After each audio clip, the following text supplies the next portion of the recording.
AH. Sir, pwede bang gamitin ang baterya ng sasakyan ng aking kotse, ng aking truck dito sa generator na ito if ever na bumigay na ang battery ng aking generator?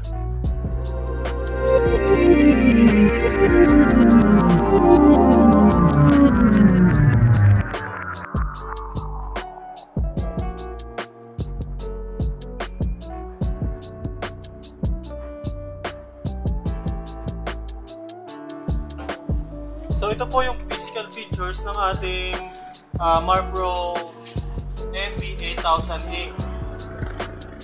So makikita po natin sa kanyang panel yung kanyang engine switch, off, on, and start. So kapag po ito ay pinindot natin dito sa start, mabubuhay yung kanyang starter and babalik siya automatic dito sa on. So hindi dapat siya naka-steady lang dito sa start, kasi kapag naka-steady sa start, ang tendency, masusunog yung ating starter. So kapag once na ito ay pinindot mo sa, tinulak mo dito sa papuntang start, automatic dapat siyang babalik dito sa on. So ito naman ang kanyang sticker ng kanyang specs. So ang specs ito, ang kanyang unit type is MB8000A. So sa mga previous vlog po, tinuro ko na rin kung ano yung ibig sabihin ng MB8000A na to, at tulad ng mga ibang unit na may mga ganitong coding.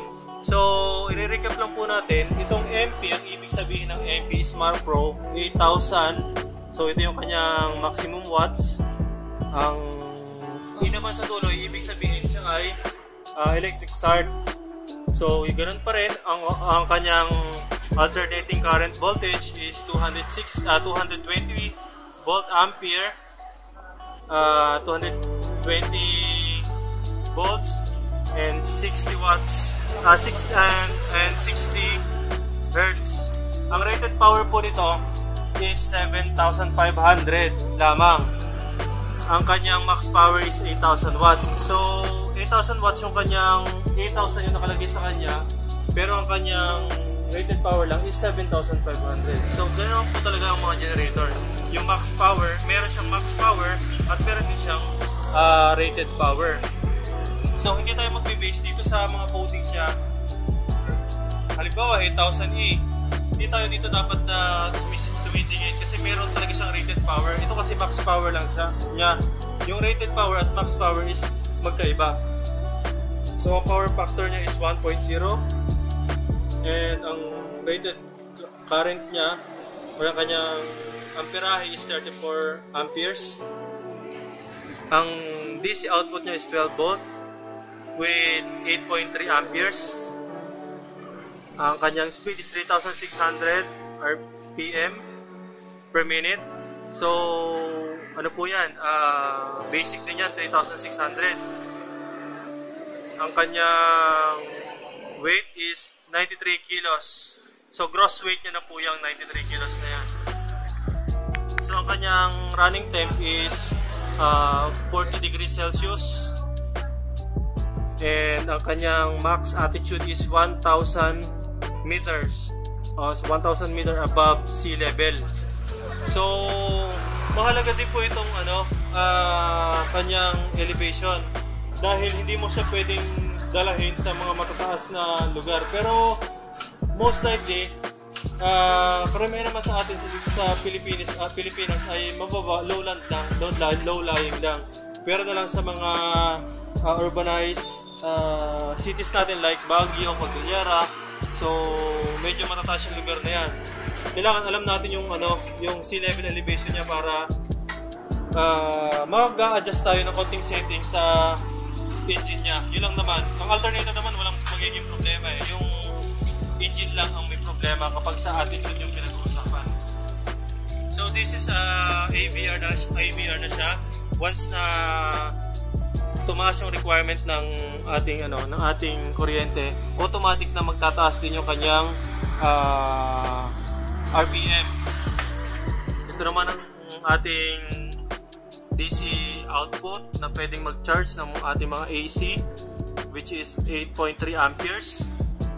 ang kanyang DC breaker. So ito is magkakakonekta siya kasi DC breaker eh. Kapag AC naman, ito yon, alternating current. Ito, isang set niyan siya ang magkaka-connected. Ito namang AC breaker sa mga alternating current natin para sa ating mga bahay. So once na ang ating breaker ay mag-switch, ibig sabihin may nagsi-short or may nag-overload ka, automatic siya pipitik, mag-off siya para maproteksyonan ng generator yung kanyang sarili. And then, ito naman ang kanyang voltmeter. So ating voltmeter, it has to be 220 to 230. Yan ang mga healthy na na voltage natin. Kapag bumaba siya sa 200, medyo hindi na po maganda yon kasi ang supposed to be nare-receive ng ating mga appliances is 220 to 230 lang. Yung mga, pwede rin hanggang 210, pero as much as possible dapat nako-comply natin yung requirement ng ating mga appliances para mas gumanda yung yung performance nila at mas mahaba yung kanilang life expectancy or lifetime ng ating mga appliances. Pag napadrop kasi ang ating kuryente, hindi siya stable, ang possibility is magkakaroon ng imbalances sa loob ng electrical system ng mga appliances. Therefore, mas mapapababa ang lifespan ng ating mga appliances. So, ito naman. So, ito yung 220 volts, dalawa. Pwede tayo mag-share sa ating kapitbahay. Kung ating kapitbahay ay hindi bungangera o ang ating kapitbahay ay mabait, pero kapag hindi atin na lang. So, ito naman ang ground niya. Ang nakakalimutan at pinipilit kong pinipilit natin na laging i-install, pero talagang hindi ini-install ng mga kababayan natin. So ito, mahalaga pa rin yan, ang ating ground. So if ever na magkaroon ng problema sa mga appliances at bumalik sa atin or magkaroon ng shortage o magkaroon ng jump ng kuryente, sa halip na mag-ground tayo sa ating generator, itutulak niya ang kuryente dito sa ground. So napaka essential po niyan. Hindi po nilagay yan para palamuti lang. So kailangan gagamitin dapat natin yan. So tapos na po tayo sa ating panel. Let's go naman sa battery. So itong battery nito is 12 volts and 17 Ah, Sir, pwede bang gamitin ang baterya ng sasakyan ng aking kotse, ng aking truck dito sa generator nito if ever na bumigay na ang battery ng aking generator? Ang sagot, yes po, pwede po. As long as ang ating voltage ng ating battery is 12 volts. Ayan. AH, hindi naman po yan masyadong tinitingnan. Ang mahalaga po dito is yung kanyang voltage. Basta 12 volts, okay yan. Pwede nating gamitin kahit anong sizes ng battery. Basta 12 volts lang. Ang hindi lang po pwede is kapag 24 volts yung i-ginamp dito sa setup ng generator na ito. Well, in fact, ang battery po ng motorsiklo, kaya rin pong buhayin ito. Ang battery kaya rin pong bumuhay ng battery ng motorsiklo ng genset na ito. So, ang pagkakaiba lamang, syempre dahil battery lang siya ng motor, mas konti yung kanyang stored power na like this one, ito ay may 17Ah. So, maraming start, marami kang pwedeng trial na gawin para hindi ka agad ito malolobat. Pag naman sa motor, which is mas maliit yung AH, so ilang start lang ng starter, mauubos na ikakit ng karga niya. Next, so kapag may battery, ibig sabihin may starter, may ganito. Magtaka kayo kapag may ganito tapos walang battery, o kaya may battery pero wala namang ganyan. Another features din ng ng generator nito, meron siyang gulong para mas madali siyang i-transport. Ito pong unit nito is na, nasa 93 kilos, kaya kung isa ka lang, mag-isa ka lang na magbubuhay nito, hindi mo siya mabubuhat kung wala ang tulong ng mga gulong na to at saka ng handlebar na to. So yan ang purpose yan, para sa transport ng ating genset. So kahit mabigat ito, kaya naman natin itong i-transport from one place to another dahil sa gulong na to. Yung oil. So ito naman yung ating oil inlet. So ang laman ng ating crank ng engine is 1.3 to 1.5 liter of oil.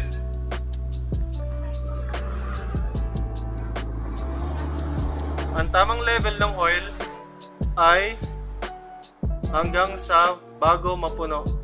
So kapag nilagay natin ng mas mataas, tatapon siya kung saan-saan. Pwedeng tumapon siya sa air cleaner, pwedeng tumapon sa tambutso, or mas hindi maganda yung efficiency ng takbo ng engine natin kasi medyo lunod siya. Gawa ng marami siyang langis. Pero kailangan mas maganda, sakto lang natin. So kung dito natin i-demonstrate, dapat yung langis ay nandito mismo sa ilalim na to. Dito siya magsisipin bago siya tumulong.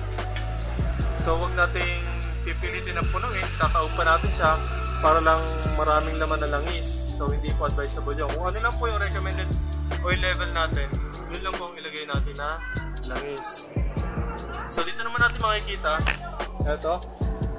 ito ang mga markings niya. So engine code yan, binabasa po natin yan sa mga kliyente natin para matiyak natin na yung engine na ginamit ninyo ay yun na rin ang yung engine number na ipapadala namin sa inyo, ayun din yung tinest namin dito sa Best Buy Mindoro at yun din na marireceive nyo dapat.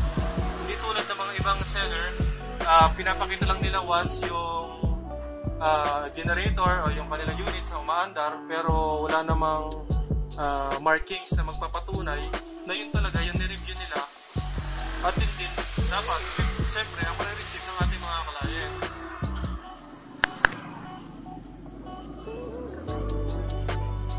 Okay, balik ulit tayo dito, nakalimutan ko i-discuss. So ang ating red line ay para sa positive, ayan, plus. So itong black naman is para sa ground or ang ating negative. So before transport, hindi na po natin inilalagay yung langis at saka gasolina for safety purposes at para ma-protection na rin yung makina. Kasi yung oils, hindi naman talaga yan dapat sinasama sa pag-transport dahil magkakaroon ng damage ang ating generators. Dito naman po tayo sa side. Ito ang ating alternator. Kanina nga po nabanggit natin yung alternator natin ay mayroong 8,000 watts of maximum power and with rated power ang 7,500. So napakadami na ng 7,500. Pwede ka na magpatakbo ng aircon, ng ref, kahit pa dalawa hanggang tatlong aircon na 1 HP, ref, TV, electric fan, ilaw, almost lahat na kaya niya patakbuhin ng 8,000 watts. So ito naman po tayo sa tambucho. Dito sa tambucho, hindi po ito stainless. Wag po tayong magpapatrick na ito stainless. Ito po ay chrome plated lang. So once na magtagal na po ito, kasama nito, ito po ay matutuklap na. Parang pintura lang kasi siya na itinubog nga lang dun sa kulay ng stainless. Pero hindi siya talaga actually stainless, tinubog lang siya. Matutuklap din ito over period of time. So ito ang purpose ng kasi nito talaga is para hindi tayo mapasok. Kasi maraming insidente na po na talagang nalalapnos yung mga balat pag dumikit sa tambutso. Yun po talaga ang purpose nito. Kung mapapansin natin, dalawang layer siya. Meron ito ang first layer, ito pa rin yung outer layer. So magandang features pa rin ito.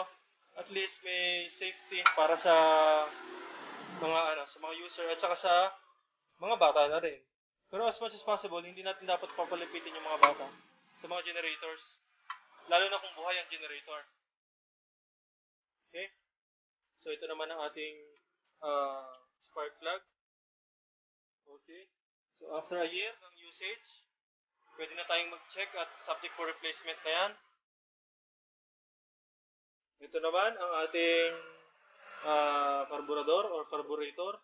Magde-drain tayo din after a year for maintenance. After 1 year natin ginagamit yung generator, i-drain natin ito para makita natin yung mga debris ng gasolina para hindi siya ma-stackan ng mga dumi at pag-solidify pagdating ng panahon. So, ang diskarte talaga sa pag-maintenance ng ating mga generator is dapat personally inaalagaan natin. Pero kapag ang ating mga generators ay kinakatiwala lang din natin sa mga kakilala o sa mga kasambahay na hindi naman talaga marunong sa makina, so hindi naman siya magtatagal dahil wala rin namang personal care yung mga pinaghabilinan natin. So tayo mismo dapat ang nagmi-maintain ito. Next, ito ang ating recoil start. So medyo malaki kasi malaki yung engine niya.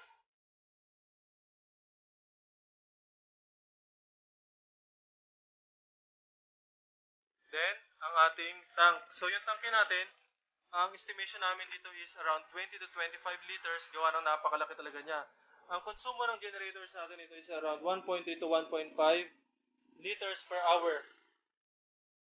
So, medyo malaki siya ang kanyang consumption kasi malaki rin ang kanyang engine.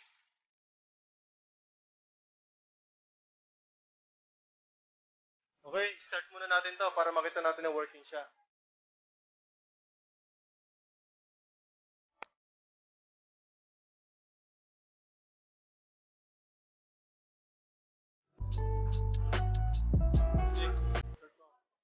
So, paano tayo mag-i-start ng ating MP8000E? So, tulad din ng ibang generator, mag-choke muna tayo. Okay, choke.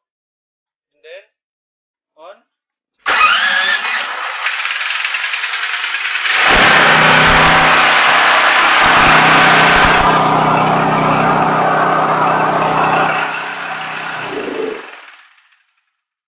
Ayan, so working na siya. Well lang po kadali.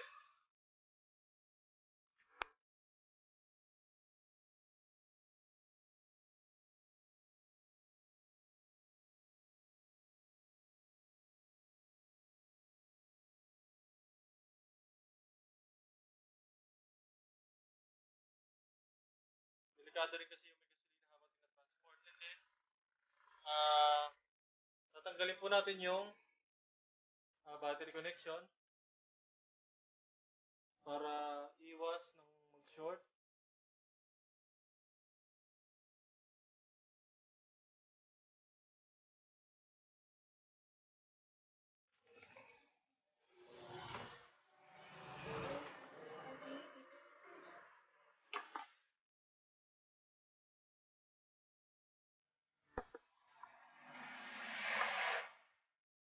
So, ang recommended oil natin para sa ating generator ay 10W30. Sa first 20 hours po, tayo ay mag-change oil. And then, after mag-change oil ng 20 hours, ang susunod po doon ay 50 hours or 100 hours, depende po sa inyo. So, kung kayo ay nangihinayang sa pag-change oil, pwede naman po na from 20 hours na first or initial na change oil ay mag 100 hours na agad. Pwede rin naman na 20 hours, then 50 hours, and then 100 hours, and so on and so forth. So, ang pag-maintain po ng generator ay pagpapahaba din ang buhay yan, siyempre. Ang battery naman po natin is usually naabot ng 6 to 1 year. Kapag po maganda pa yung battery, kapag maganda alaga ng gusto, aabutin po siya ng 1 year hanggang dalawang taon.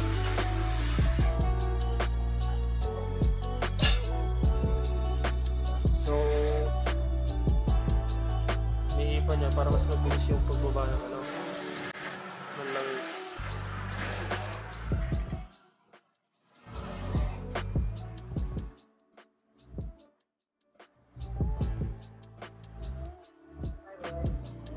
Ha? Kaya ba? Hindi na lang to. Wala na ako. Kaya? Mas mabilang kayo meron ko. Siguro pa rin itong drain na. Dalawa yung drain. Sa kabila. Kung sakaling hindi accessible yung front drainage, meron tayong drainage sa likod. Ito. So, parehas lang din naman yan ang size ng front drainage niya.